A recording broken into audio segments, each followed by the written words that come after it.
Baiklah, di Singkawang Timur, tak jauh dari Gunung Koteng, wilayah Kalimantan Barat, saya melaporkan. Asik, udah kayak reporter loh bang. Oke, betul. Oke, sambil santai teman-teman. Pagi hari ini di awal tahun 2023, bulan Januari. Alhamdulillah rezeki pertemuan saya hari ini sedang berada di base camp Kanopi.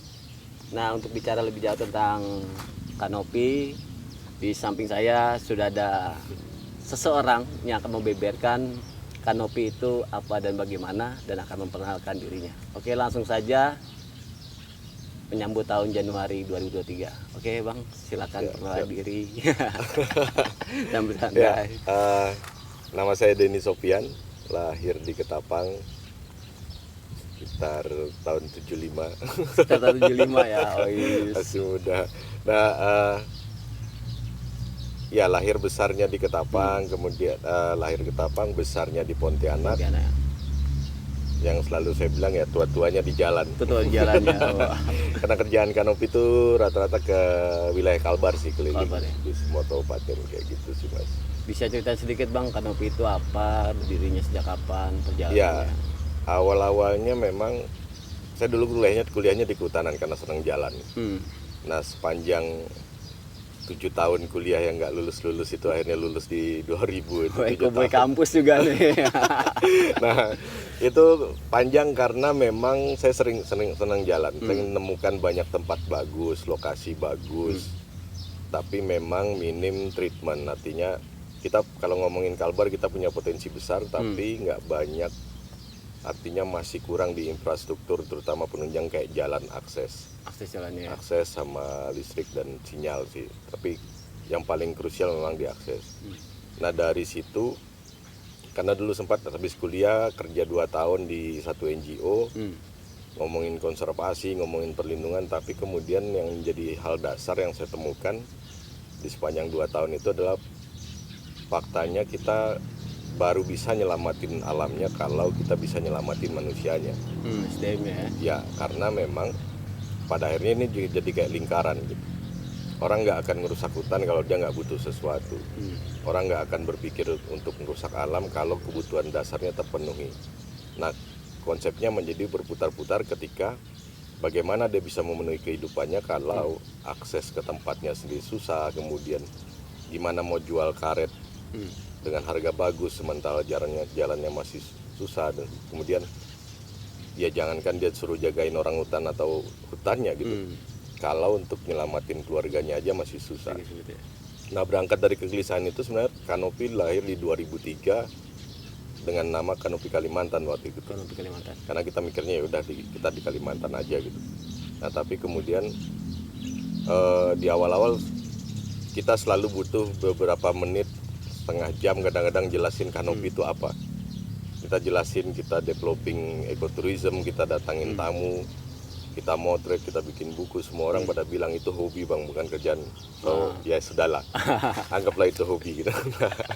Nah di 3 tahun kita struggling sebenarnya karena memang pekerjaan kayak begini belum ada di Kalbar gitu. Yang bikin video dokumenter itu baru kita awal-awalnya gitu. Orang taunya kenal video wedding, masih pita zaman itu. Nah kemudian untuk bikin apresiat orang biar bisa paham bahwa proses membuat film itu tidak sesederhana durasi yang mereka pikirkan. Kemudian ketika kita ngomongin Kalbar tentu saja aksesnya, jalannya, nginepnya dan semua ini mahal gitu. Nah di tahun ketiga itu dari belasan orang menyisakan tinggal saya sendiri sebenarnya. Masuk di tahun tinggal 3 orang waktu itu di tahun ketiga, pindah ke kantor yang lama, ke yang di Karimata, Jalan Karimata. Kita akhirnya memutuskan karena orangnya tinggal saya sendiri, pada akhirnya saya rubah aktenya menjadi Kanopi Indonesia. Ya, saya ajak beberapa orang lagi untuk bergabung, cuman sedikit waktu itu 3-4 orang mulai lagi, tapi kemudian di tahun kelima berakhirnya saya juga tinggal saya sendiri lagi di situ. Nah ada perdebatan di dalam hati juga mikir bahwa ini bisa nggak sih jalan gitu loh. Tapi kemudian mau pulang malu, ya kan? Udah selesai kuliah masa masih balik ke rumah orang tua gitu. Nah akhirnya tetap bertahan. Nah di tahun kelima itu jalan kita mulai kebuka ketika Waktu itu saya sama Lia lolos di Eagle Award Documentary Competition Metro TV di tahun keduanya Eagle waktu itu. Nah itu exposure-nya lumayan, artinya kita yang dari tidak dikenal menjadi dikenal karena di interview masuk stasiun TV nasional gitu-gitu. Nah dari situ akhirnya appreciate orang soal film itu mulai naik. Kemudian kita mulai develop satu site di Danau Sentarum waktu itu karena dia taman nasional paling muda. Nah akhirnya mulai bikin film dikit-dikit untuk promote, pergi ke Jogja, pergi ke diskotik, ke klub-klub, bawa iPad gitu.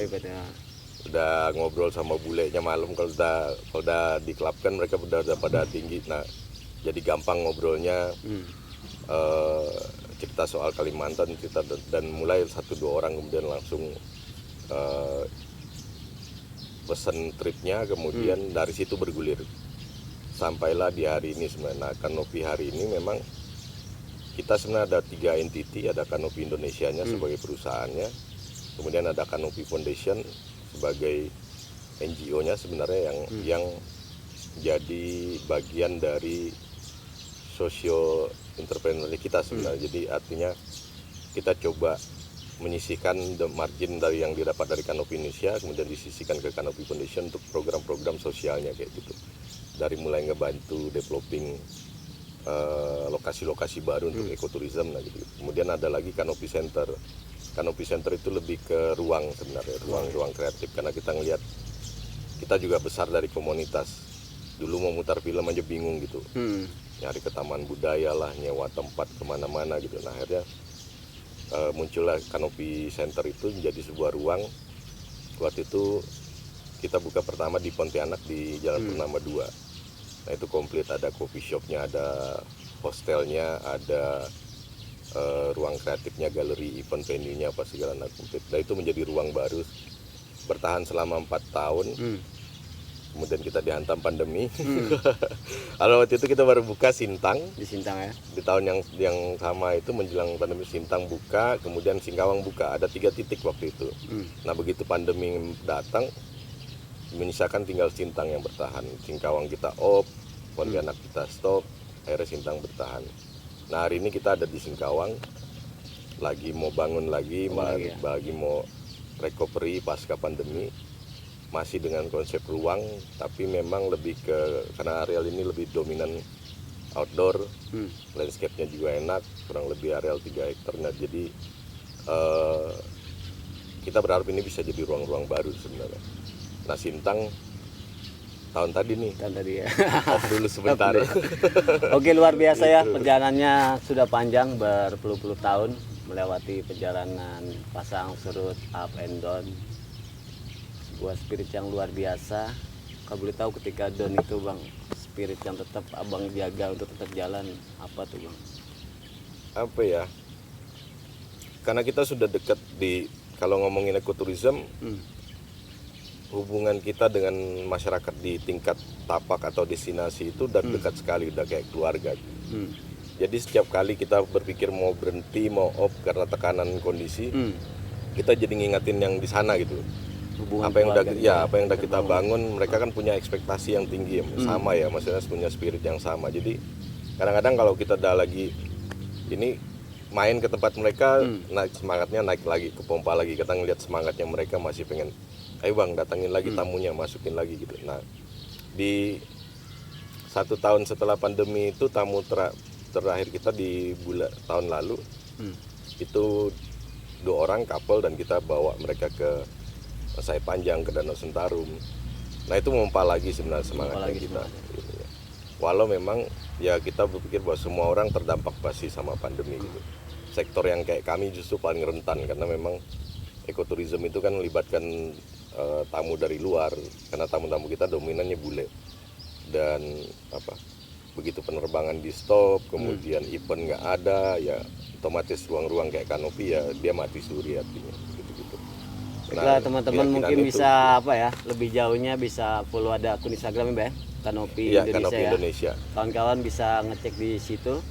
Nah, sejenak Abang ini ya di Kalbar ini terkenal dengan istilah Bapak Dokumenter. Kalau boleh tahu udah berapa banyak koleksi film dokumenter ya Bang? Kalau terakhir kurang lebih dari 50-an sih sebenarnya kalau ininya ya, kalau bicara dokumenter. Tapi memang itu dari berbagai bentuk ya. Jadi ada yang naratif, ada yang kalau pure karya sebenarnya Hanespi kita nggak terlalu banyak karena memang 19 tahun perjalanan kita itu pada akhirnya kita kejebak juga sama apa ya, rutin ya. Rutin. Harus ngidupin dapur, ngidupin sistem, kemudian kita harus nerima klien, sehingga akhirnya ruang waktu kita untuk bikin karya itu menjadi kecil gitu. Artinya tapi memang secara produktivitas kita tetap produksi, tapi secara karya sebenarnya kita agak terhitung agak kurang ya. Terakhir tahun kemarin, nah itu kita bikin fiksi pertamanya Kanopi, karena biasa kita main dokumenter, 19 tahun di dokumenter. Nah jadi kita juga sebenarnya awalnya ya karena kita berpikir kita bisa cerita banyak lewat film. 10-15 menit itu banyak hal kita bisa ceritain, orang bisa nangkapnya lebih clear gitu-gitu. Itu yang membuat kita jatuh cinta sama dokumenter sebenarnya. Dan dokumenter juga ngajarkan kita banyak hal, karena tiap tema yang mau kita angkat itu yang membuat kita selalu harus belajar, karena dokumenter by riset yang harus paling penting. Jadi kita tetap pada akhirnya ketika ngangkat soal hutan ya belajar tentang hutan, ngangkat soal budaya ya belajar tentang budaya, ngomongin kedokteran ya udah kita belajar jadi dokter. Artinya sebelum melakukan pendokumentasian ada observasi dulu ya, pelajari riset, semua itu medan. yang nyawanya di dokumenter itu di riset. Nah itu bagian menyenangkannya sebenarnya, dari yang kita nggak tahu jadi tahu gitu. Dan kita belajar banyak hal sama orang-orang yang menginspirasi di subjek-subjek di film-film itu gitu. Jadi memang di tahun ini kita niatnya memang pada mau fokus ke konten sebenarnya Mas. Jadi ada 2 koper lebih harddisknya Kanopi yang itu perjalanan 19 tahun kita keliling Kalbar, dan itu harus segera diediting dan dijadiin cerita gitu. Nah, artinya kami memang mulai fokus ke balik lagi ke idealisme awal yang kita cerita. Oke, urusan hidup kita penting buat ngidupin teman-teman semua, buat dapur kita, tapi juga rasa-rasanya naik juga kalau kita menisbikan soal karya gitu. Jadi nah di tahun ini kita coba ngimbangin itu sebenarnya. Fase transisi sebenarnya Kanopi bakal fokus ke konten, bakal sering fokus ke perjalanannya, mungkin ke ekoturism. Nah kemudian juga soal ruang juga kita beberapa kali up and down ini juga membuat kita mulai mengevaluasi kembali gitu sistem. Mungkin kita akan lebih menyederhanakannya, mungkin kita akan coba cari home base simple, sederhana, nggak banyak operasional, nggak pusing mikirinnya, kita bisa fokus ke konten, bisa fokus ke jalan, nah gitu-gitu sih. Jadi lebih banyak tahun ini semoga kita bisa fokus ke karya sama ke kontennya gitu sih. Nah, sejauh ini Bang tantangannya secara bergerak di film dokumenter gitu kan, selain tadi udah observasi, riset, dan mempelajari banyak hal gitu kan, jadi seberapa penting sih peranan dokumenter gitu untuk di dunia fotografi itu? Film tuh sebenarnya dia bisa mempengaruhi banyak hal. 15 menit itu bisa merubah hidup banyak orang sebenarnya. Saya kasih contoh mungkin kayak film kita yang di Eagle kompetisi itu, dari 15 menit yang diputar, kemudian itu memotivasi dokter-dokter muda yang lain untuk bisa mau ditugaskan di tempat, berani ditempatkan di tempat-tempat terpencil. Kemudian buat Pulau Karimata sendiri dapat exposure, kemudian dapat perhatian dari pemerintah, kemudian dokternya sendiri juga bisa dapat beasiswa, nah gitu-gitu. Nah artinya kalau ngomongin di era sekarang, film punya peranan penting untuk menyampaikan pesan sebenarnya, karena dia simple, ringkas, walau produksinya nggak sesimpel yang kita pikirin gitu, tapi itu dia menjadi medium yang efektif buat berbagi cerita, terus bisa mendorong perubahan-perubahan sebenarnya kayak gitu. Jadi membuat sesuatu yang tidak terlihat menjadi terlihat, menjadi sesuatu yang diperhatikan kayak gitu. Jadi peran-perannya memang karena dia sekarang semua orang bisa mengakses lewat handphone dan sebagainya. Jadi nah ini juga kan bioskop berevolusi sebenarnya. Muncul platform-platform kayak Netflix, kayak apa segala ya, pelan-pelan semua pasti ya orang pasti tetap pengen ke bioskop, tapi dokumenter paling susah nyampe ke bioskop karena dia ngomongin durasi, ngomongin Iya, iya, standar ya gitu-gitu lah. Nah paling ke festival, distribusinya kayak gitu. Nah sekarang di platform-platform kayak YouTube justru dia menjadi lebih efektif. Kayak teman-teman di Watchdog itu sudah memainkan peran cukup krusial di perubahan-perubahan kebijakan atau kritisi dan sebagainya lewat dokumenter-dokumenter yang mereka produksi. Nah kita juga sebenarnya juga belajar banyak dari situ gitu, ngeliatin bagaimana pola distribusi, bagaimana pola informasi ini bisa tersebar dengan cepat dan bisa ngerubah sesuatu gitu sih. Jadi apa platformnya yang bisa diakses Bang untuk nonton karya-karya? Kalau di YouTube kita ada Kanopi Indonesia. Kanopi Indonesia di YouTube ya. Kita baru mulai mau update mungkin bulan-bulan depan deh, Februari atau Maret gitu kita bakal masukin episode-episode baru. Kemudian sama ada Voice of Borneo. Jadi kita ada 3 platform. Kanopi Indonesia itu ngomongin ekoturismnya, ngomongin wisata secara keseluruhan di Kalbar. Kita nggak cuman ngomongin kritisi, tapi kita ngomongin solusi-solusi praktis yang bisa dilakukan sama pemerintah atau semua pihak. Misalnya ada satu tempat bagus, oke, tapi jalannya rusak. Kemudian atau misalnya pengorganisasiannya udah bagus, tapi butuh support yang lain misalnya gitu. Nah itu yang akan dikupas tuntas sama Kanopi Indonesia. Jadi kita ngenalin tempat-tempat baru yang punya potensi tapi masih butuh treatment kayak gitu. Jadi fokusnya ke ekoturism kalau Kanopi Indonesia. Nah kalau Voice of Borneo itu kita ngomongin isu-isu yang berkaitan dengan isu-isu terkini kayak sosial, budaya, nah gitu. Terus atau misalnya maestro, penggiat budaya yang sudah mulai punah, gitu-gitu. Cerita-cerita inspiratif sebenarnya yang lebih masuk ke subjek-subjek yang tokoh-tokoh yang inspiratif di sepanjang perjalanan kita. Kemudian ada lagi Kopi Journey. Kopi Journey itu cerita perjalanan yang ketemu. Jadi 3 channel ini terkoneksi sebenarnya. Kopi Journey itu cerita nemuin tempatnya, kalau ngomongin ke Kanopi Indonesia, atau ketemu orangnya yang tokoh-tokoh yang inspiratif itu untuk Voice of Borneo. Jadi Kopi Journey itu lebih cerita perjalanan ketemu hal-hal baru itu.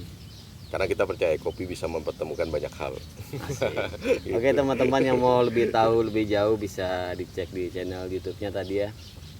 Nah dari sekian banyak karya tuh Bang ya, film dokumenter, kira-kira karya mana atau menurut Abang itu memang masterpiece dan susah untuk dilupakan, paling terkenang Bang? Karya tentang apa tuh Bang? Ada satu judulnya Indonesia di Tepi Batas. Itu ngangkat persoalan perbatasan di Sintang, Desa Jasa namanya. Nah dia akses ke kecamatan itu mahal, susah, harus lewat sungai waktu itu. Tapi lebih mudahnya ke Malaysia. Nah kita ngangkatnya nggak cuma cerita, orang pada berpikir selalu bilang soal nasionalisme dan sebagainya. Pada dasarnya kita bilang lagi persoalan utamanya ekonomi gitu. Dan di film itu sebenarnya kita juga orang bisa belajar bahwa sebenarnya ya kita harus terima kasih sama negara tetangga. Karena sekian puluh tahun mereka mengurusin masyarakat kita yang ada di perbatasan, karena terbantu sekali. Dia lewat perbatasan, belanjanya sampai urusan beli ayam aja itu ke Malaysia gitu. Jalan kaki. Dan kita cross border waktu. Dan itu biaya produksinya minim sekali. Kita harus bertahan 10 hari waktu itu bisa ya kurang lebih 7 hari 7 hari produksi. Baiklah, kembali lagi bicara tentang Kanopi selama berpuluh-puluh tahun. Nah, sampai saat ini basecamp Kanopi selalu berpindah-pindah. Belum ada basecamp yang menetap. Itu kenapa Bang Epang sengaja atau belum mau menetap, atau memang strategi untuk mencari titik-titik poin pendekatan ke masyarakat dalam dokumenter tuh Bang? Ya, kalau soal idealnya memang kita mimpinya pengen punya tempat sendiri ya.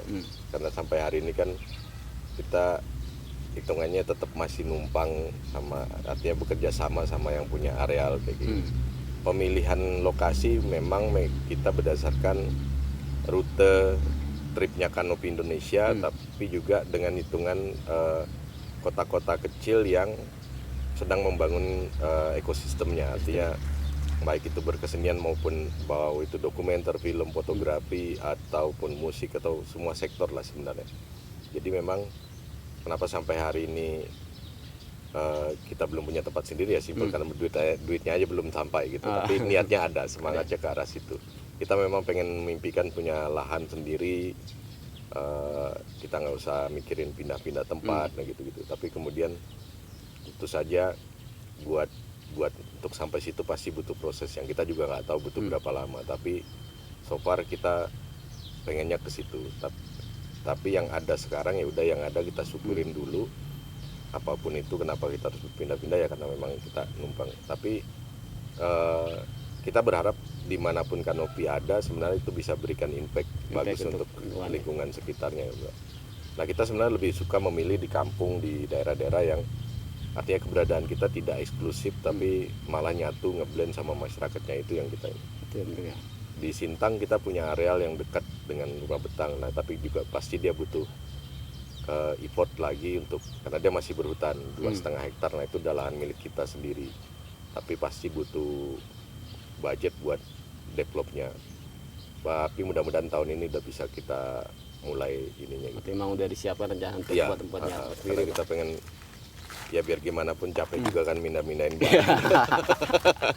memang 4 tahun 5 tahun nggak terasa tiba-tiba sudah habis ya waktunya untuk pindah lagi, mikirnya gitu-gitu sih.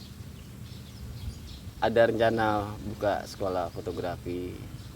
Ya, itu mimpi besarnya. Kita pengen ada kelas-kelas film, kelas fotografi. Film itu mau fiksi, mau dokumenter, hayo. Kemudian juga kayak konten kreator. Kemudian fotografi udah pasti. Bang Mislan juga pengen buka teater gitu. Nah, mungkin juga ada teman-teman lain yang mau buka kelas musik dan sebagainya. Karena memang ya di Kalbar belum ada sekolah kayak ISI atau IKJ gitu. Nah mudah-mudahan kelas-kelasnya akan lebih jadi cikal bakal untuk bisa dorong ke arah sana kayak gitu, minimal jatuhnya akademi lah kayak gitu. Jadi oke, balik ke flashback masa era corona bang ya, pandemi kan mulai banyak tuh ketika pandemi itu orang mulai melek teknologi lah ya kan, artinya semua hampir serba online gitu kan. Ada konten kreator, ada pameran virtual segala macam. Nah itu kan pasti nggak lepas dengan medianya, dengan kamera, dengan dokumenter gitu kan. Nah menyikapi hal itu untuk kualitasnya di Kalimantan Barat sendiri ketika banyak orang bermunculan megang fotografi kayak gimana pun, apa nambah menaik atau nambah menurun? Karena pasti banyak orang baru megang kamera kan. Pandemi itu ngerubah banyak hal memang, terutama ya kayak Kanopi juga kita baru nyadar begitu. 8 bulan pertama kan kita nggak ngapa-ngapain mas, tutup total, mobil parkir di dalam kafe, terus kita nggak ngapa-ngapain, nggak bisa keluar. Ngeliatin tumpukan harddisk itu juga nyadarkan kita bahwa oke, ini harusnya dari dulu kita kerjain gitu, nggak dianggurin. Tapi kemudian, nah untuk ke komunitas konten kreator, impactnya bagus sekali, artinya orang pada akhirnya mulai mengeksplorasi alat-alat yang dia punya. Sekarang kan dengan handphone aja udah cukup, udah aman sekali gitu. Walau dari sisi kualitas mungkin masih berproses ya, tapi minimal sudah ada effort ke arah sana. Nah, munculan konten-konten terutama kayak kuliner dan sebagainya itu muncul di Kalbar tuh banyak sekali. Kemudian juga trip, kemudian traveler gitu ya, terus bushcraft misalnya kayak camping Solo, nah gitu-gitu udah mulai muncul. Nah walau memang lagi-lagi pasti dia butuh proses untuk, karena film atau konten nggak cuma cerita bisa ngendalin alat, tapi juga bisa ngerangkai ceritanya gitu, kemudian menyampaikan pesannya gitu. Nah sekarang kan juga banyak bermunculan tiktokers baru, kadang-kadang kontennya juga nggak faedah kita bilang, tapi dia menghasilkan.